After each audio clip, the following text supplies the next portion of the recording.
There has to be some discipline in government. Di ba sa eskwela tayo, pinag-aral tayo, finish or not finish, pass your paper. Pag nagraduhan na ng teacher, tama na, hindi pwedeng, magpalit, yung seatmate ko, mali. Ano tayo? How can we be a good example to people?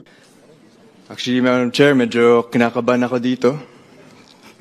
Ang active at tatapang po ating mga kagalang-galang ng mga senators. Palihog lang ko manifest, ma'am, ha? Damangihi ko driyoy. Okay. There has to be some discipline in government. Di ba sa eskwela tayo, pinag-aral tayo, finish or not finish, pass your paper. Pag nagraduhan na ng teacher, tama na, hindi pwedeng, magpalit, yung seatmate ko, mali. Ano tayo? How can we be a good example to people? Ano yung dahilan? May dahilan. If it's a national security issue, yes. If it's so important, yes, I want to understand. Gusto ko lang maintindihan.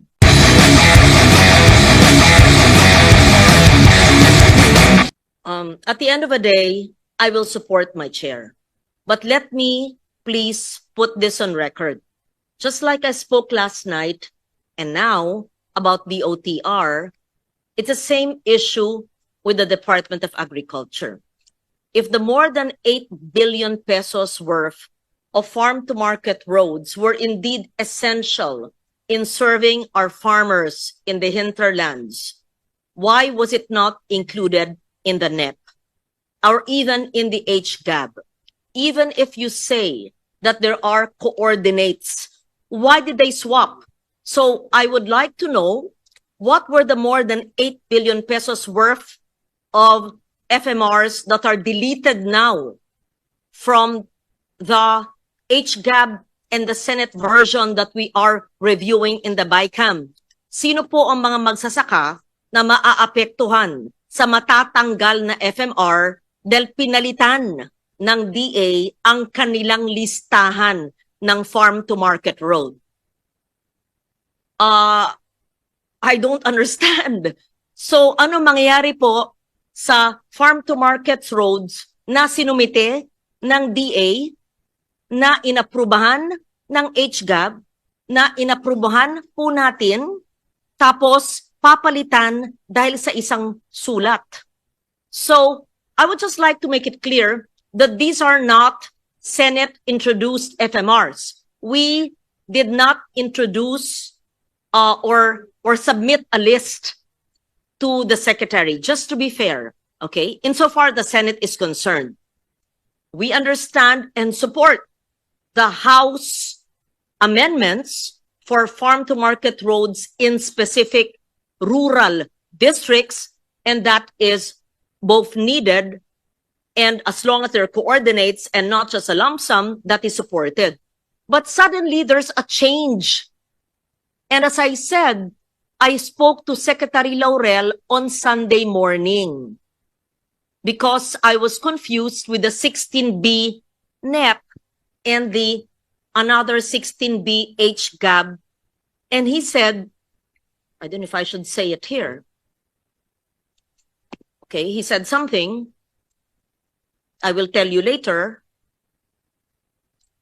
Then I'm surprised that he's sending another letter now for another 8 billion. So I would like to know, I have to be enlightened, Mr. Chair. Why is there suddenly, within 3 days of that conversation, there's a change of heart or a change of mind of farm-to-market roads worth 8 billion? Ano po ang mangyayari sa tinanggal niyang 8 billion? At anong nangyari sa ating kanayunan na kailangan bigla ng 8 billion na ito? So may switching.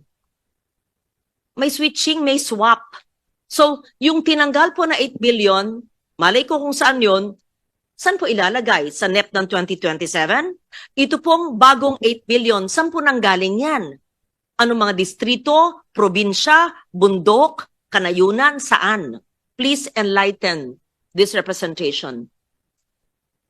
I'm not trying to interpolate my colleague, Because I did not receive the letter, I just want to understand, please. Again, if we will make this a habit, then every agency will change internal realization.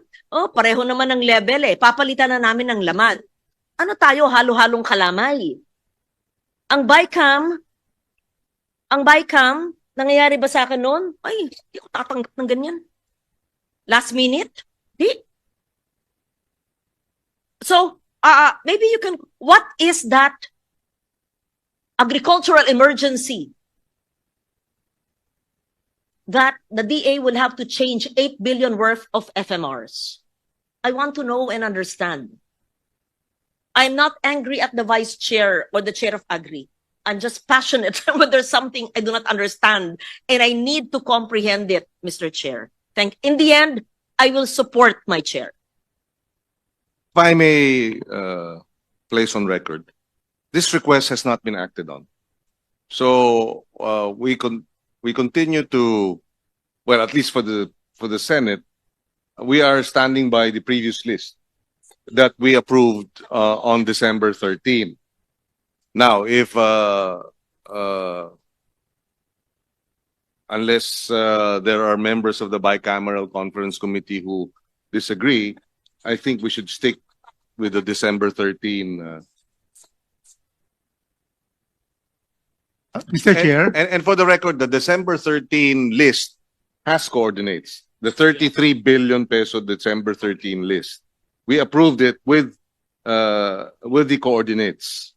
And the 8.9 likewise has coordinates, but they're a different set of projects from that which we approved on December 13. In other words, they are removing 8.9 billion pesos worth of projects that we approved with coordinates and replacing them with 8.9 billion worth of new or different projects also with coordinates.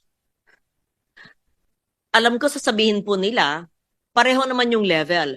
Pero again, kung pinayagan natin sa DOTR, sa DA, what will stop other agencies? Change na lang yung listahan ng classroom sa DepEd. Change na lang yung ibang mga highway at multipurpose sa DPWH. Palitan na lang lahat ng irigasyon sa NIA.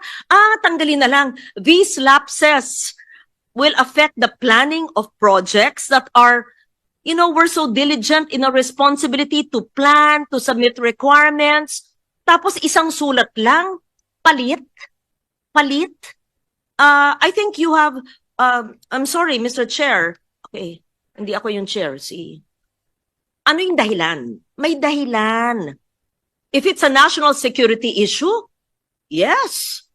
If it's so important, yes, I want to understand. Gusto ko lang maintindihan.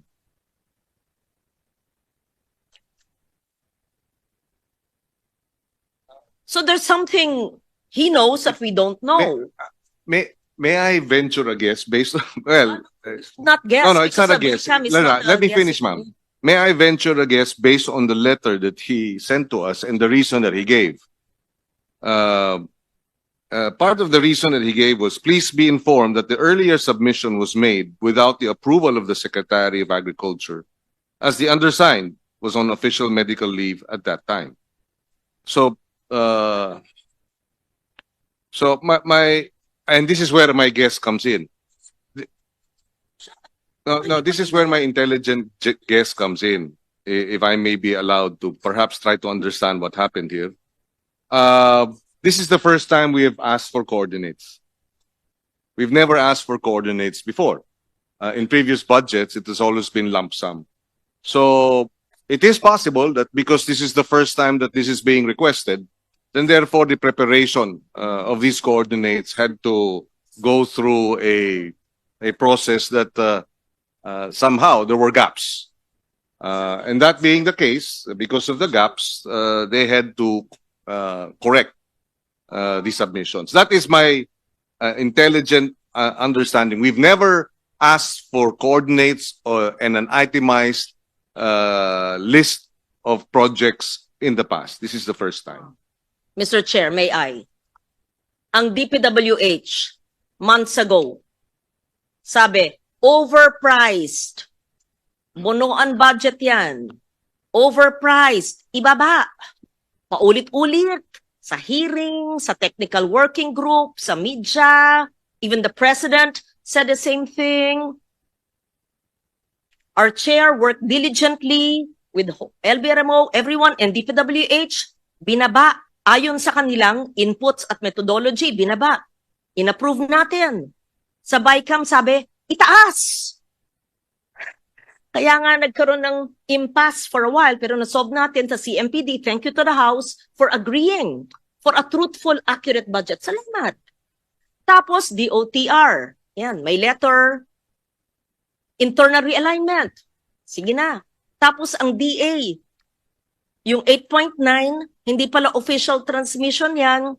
Hindi pala inapprove ng secretary. We approved it. What does it make of us? It's not an official list. Now, this is the official list. So we better have rules. I think the bicameral committee has to have rules. When there are letters from the cabinet, that means letters given to the chair are not official transmission. We have to check. There should be maybe a watermark.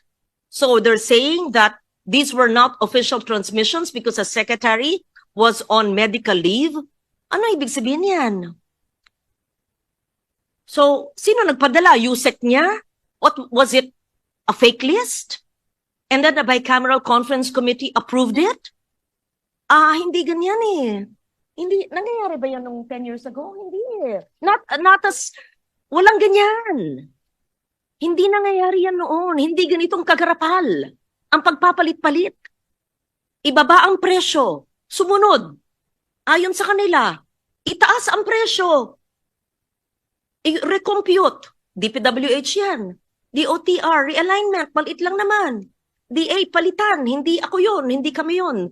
Walang coordinates yan. Or meron pero mali yung listahan. Yan ang sinabi ko, 3 na yan. O ilan pa? Baka maglapitan lahat ng ahensya ngayon. Pwede pala magpalit. Palitan namin lahat ng laman. Pareho naman ang level eh. Mr. President, I'm sorry. I have to express my disappointment and exasperation. There has to be some discipline in government. Di ba sa eskwela tayo, pinag-aral tayo, finish or not finish, pass your paper. Pag nagraduhan na ng teacher, tama na, hindi pwedeng, magpalit, yung seatmate ko, mali. Ano tayo? How can we be a good example to people? Kung sa BICAM na, nagpapalit. Tama yung sinabi. Disagreeing provision, sabi ni Senator Erwin.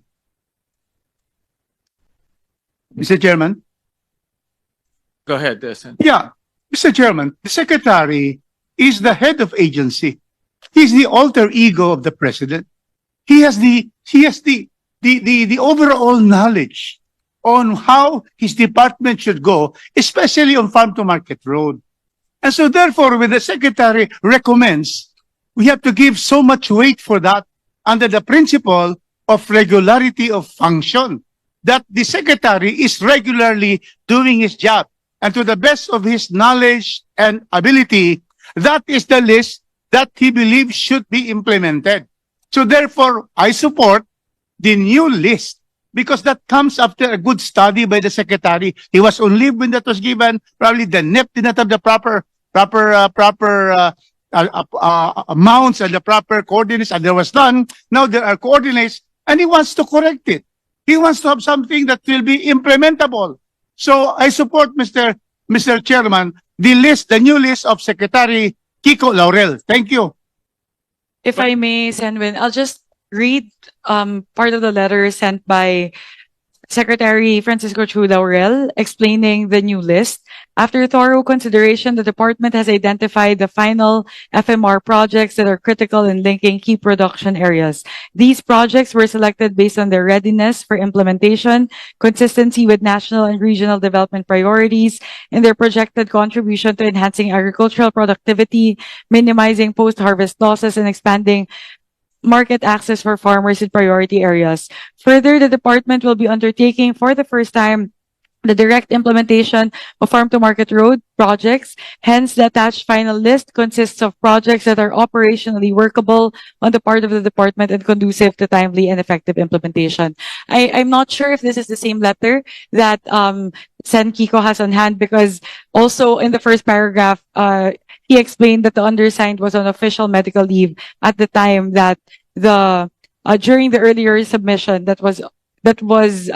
so he says that please be informed that the earlier submission was undertaken without the approval of the Secretary of Agriculture, as the undersigned was on official medical leave at the time.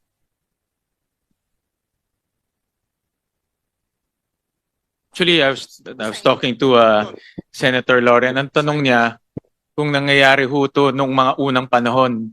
Ang sagot ko, hindi ko alam dahil kayo-kayo lang nag-uusap eh. No, ngayon, I'm not saying you, but I'm saying in general, no, in general. I'm not saying you, Ma'am Lauren, no. I'm saying in general dahil this is the innovation that we introduced so that all of these things will be brought out to the body.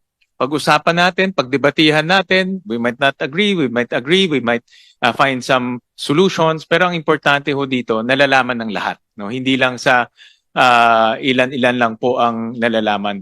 In fact, dati ho kasi lalabas na lang po yung General Appropriations Bill, doon na lang natin nakikita kung ano yung mga projects na pumapasok at hindi pumapasok. Pero ito ho ang kagandahan po ng open BICAM or ganitong proceedings para mapag-usapan ho natin. That's why. Thank you for that, Chair. Totoo, nung panahon dati, 10 years ago, yung dalawang chair and LB Remo and the APRO staff. That's why I was asking Attorney Doblon 10 years ago, I can't recall, meron bang mga pahabol na ganyan? But she says, meron, pero pag na-discuss na yung department, tapos na. Or hindi ganyang kalalaki yung changes. But then, I appreciate the candor of the chair and his calmness in taking all this, but it's up to you whether to accept it or not. I said at the end, I will accept and support your decision. We just have to agree na wag masanay lahat ng ahensya na magpalit sa last minute. We have to change that attitude. Yeah. But I support you, Chair. Mr. Chairman, with the permission of our colleagues, apparently, the letter read by Representative Swansing mentioned that please be informed that the earlier submission was made without the approval of the Secretary. This, as we were made to understand and relayed by the Department of Agriculture, the submission here was the NEP list of projects, NEP list of projects. And therefore, and what happened subsequently was that because it was submitted without the approval of the Secretary, the BAFE head was removed or was replaced. So that's the information that has been relayed to us. And therefore, they are now submitting this new list. What's important, I think, in the end, and again, I share the concern that these last-minute appeals should not be the norm. What's important here is that for the first time, the list has coordinates. This has never been done before, and therefore, the accountability and transparency objective is met. Of course, we have to continue to be vigilant, and that's why we have identified this information. We have also put forth a provision, special provision on citizens' participatory audit, which means as the project is being implemented, the COA has a memorandum circular that provides for a program wherein citizens can participate in the audit. And we've also included that as a special provision in the implementation of the farm-to-market road projects. So again, the key here is there is transparency, there is accountability, there are coordinates that are now made available point to point, and there will be a special provision on citizens' participatory audit. So having said that, again, this should not be a precedent for future bicameral conference committee meetings, and we share the position of the chair we will support the inclusion of this new list. If I may, Senwin, so I agree with the statement of Senator Lauren and Senator Kiko. We also don't want this to be the norm. All of these last minute requests from the secretary should not be the norm, and we support that. Siguro po ang magkagandahan po dito, na-check na po kasi talaga isa-isa ng DA yung mga proyekto na ipapasok po natin sa budget sa 2026. As they explained it, they selected it based on their readiness for implementation, consistency with national and regional development priorities, and their projected contribution to enhancing agricultural productivity, minimizing post-harvest losses, and expanding market access for farmers in priority areas. So, bukod po sa masisigurado na mai-implement itong mga proyekto na ito dahil specific na po yung areas Kaya na po ding silipin ng ating mga kababayan, ng mga auditors, mga third party na gustong mag-check, identified po Bukod dun sa increased implementability ng mga projects, nasisigurado din po nito na na-identify na ng DA kung ano lang talaga yung pinaka-prioridad ng mga farm-to-market road. So, hindi na po yung mga lugar siguro na, di ba, mauuna na yung pinaka-connected doon po sa mga main thoroughfare. So, yun po siguro yun. Masigurado po na may implement yung mga programa at masisigurado din po na yung atin pong popondohan ay yung mga talagang pinaka-prioridad at pinaka-mahalaga ng mga farm-to-market roads. And again, I share the sentiments of our colleagues that this should not be the norm moving forward in the succeeding budget seasons. Appreciate the concurrence of the House Chair, Kong Swan Sing. Let me just put on record, Mr. Chair, that when the GAA is signed and we have an oversight committee, I'd just like to see the comparison of the 8.9B as part of the 16B FMR in the NEP, which was unauthorized, but we're surprised, and that should not happen again when departments send us communication. Sabi nga ni Chair, binigay sa atin Malay naman NEP nga ito. Malay naman natin finar niya yung tao niya. The internal troubles of a department is not our problem. It becomes our problem now when we're informed 6 months later that it's not authorized. I mean, that's dangerous. So, and then we want to compare what was the unauthorized list and what is the new list. But again, I leave it to the chair of the Agri during our oversight by 2026. Thank you. Representative Javi Benitez. Thank you, Madam Chair. Actually, Madam Chair, medyo kinakabahan ako dito. Ang active at tatapang po ating mga kagalang-galang ng mga senators. Palihog lang ko manifest, Mama. Damangihi ko driyoy. Okay. Madam Chair, Mr. Chair, as a chairperson of the Special Committee on Creative Industries, may I respectfully bring to your attention the budget for the creative industries. Ano po ito? Klaro ko lang po para dapat pa sa 2026 pero 2027 na po. I would just like to note that the creative industries generated 7.94% of our GDP in 2024. That is equivalent to 1.94 trillion pesos. Further, in 2024, 7.5 million Filipinos were employed in the creative industry sector. So this accounts for 15.4% of the national employment. All of this data demonstrates that the creative industry is one of the fastest growing and most promising sectors in our country. As economist Bernardo Villegas said, the creative industry can serve as an effective stopgap measure for the economy. And I believed in the meantime, while we build up our STEM capabilities, by providing immediate job creation and stimulating local business activity. And I believe the creative industries is our bright spot for our country. But despite this, the approved budget for the Malikhaing Pinoy program, which is DTI's flagship program for the creative industries, currently stands at a meager 50 million pesos. So nag-request po sila sa DBM to put into the NEP 660 million. Nag-request po sila through the House, HGAB. So it was rejected sa NEP, it was rejected sa HGAB, at rineject po ulit ito sa Senate. So, but it is a far cry from the 660 million pesos. Malayong-malayo po ang budget na inallocate natin para sa creative industries kumpara sa contribution nito sa ating ekonomiya. I also wish to bring to your attention po that this request is not without basis because beginning June 2026, pursuant to Republic Act number 12023 imposing VAT on digital services, the government is projected to generate, it started in June, so the collections for the VAT digital services is about 4 to 5 billion pesos this year. And so that means for 2026, the total collections may bring about 10 billion pesos. So of this, 5% is mandated for the development of the creative industry, amounting to about 500 million pesos. And the law exclusively states that it should go to the creative industries. By providing sufficient funds for the Malikhaing Pinoy program, and or possibility is the Creative Industries Development Fund, we can empower our creatives to do more and contribute more to our GDP.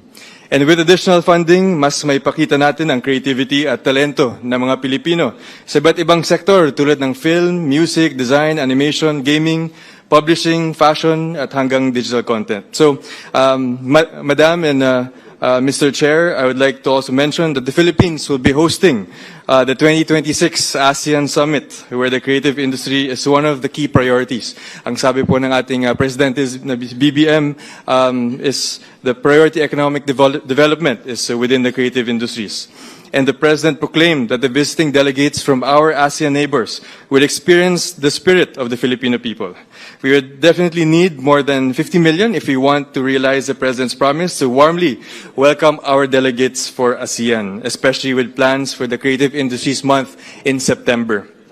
So, ulitin ko lang po, this representation fully understands the limited to zero fiscal space and to not have a president sa ating BICAM para na lang po ito sa 2027. Ngunit bilang chairman ng Special Committee on Creative Industries, gusto ko lang po i-manifest ito. So, yun lang po at sana sa 2027 na Creative Industries, masunod po ang ating batas na bigyan na karapat-dapat na pondo galing sa especially ang collections ng Digital Services VAT. So marami po nagtatanong sa akin, how do we empower our creatives to rival also those in our neighboring ASEAN countries? So kailangan po ng government support and government incentives. So maraming salamat po. Yun lang po. Thank you. Chair? Sir Amy. Sangayon po ako sa sinabi ni Representative Javi Benitez na isang malaking pagkakamali ang iwaksi ang pag-asa at pangarap ng ating mga kabataan na umaasa na lamang sa creative industries para makamtan ang trabaho na ninanais nila. Lumalawak ang mga nawawalan ng trabaho sa ating bansa, higit sa lahat sa mga fresh graduate. Tinanggal na natin yung Kalahi Seeds, yung sanang transitional phase nila, halos wala ng pera doon. Eto, yung mga gig workers, yung digital jobs, yung creative industry, na ipaglalaban ko na siya ay likas na talento ng Pinoy. Pagkat ang Pilipino ay isang malikhain na tao, puno ng talento at ng sining. Hindi tayo magaling sa agham dahil kulang sa pagkakataon. Wala rin sa atin ang maging malaking sports or atleta, pwera lang sa iilang bahagi ng ating games. Pero wala sigurong tututol sa akin na sadyang malikhain at talentado ang Pinoy. Kaya talagang nakakalungkot na 50 million lang ang dinudulot, samantalang sa iba't ibang bahagi ng budget makikita natin na kalaki-laki ng binibigay. Eto na lamang ang pag-asa, sinira pa. Madam Chair. Why don't you very respond after? Representative Alan P. I think I will yield to Congressman Javi first. Again, Representative Javi Benitez. Very quickly lang po, I do agree with the good senators. I mean that ang ating natural talent as Filipinos, no, nakikita po yan sa creative industries. And sinasabi po ng ating mga ASEAN neighbors na ang gagaling po ng talent ng ating mga Pinoy. So hopefully ma-support po ito Ang dami po nagtatanong, especially to compare, I don't mean to compare, but how successful po sa South Korea sa kanilang K-pop, K-drama, siguro sa ating sa room na to, may mga fans po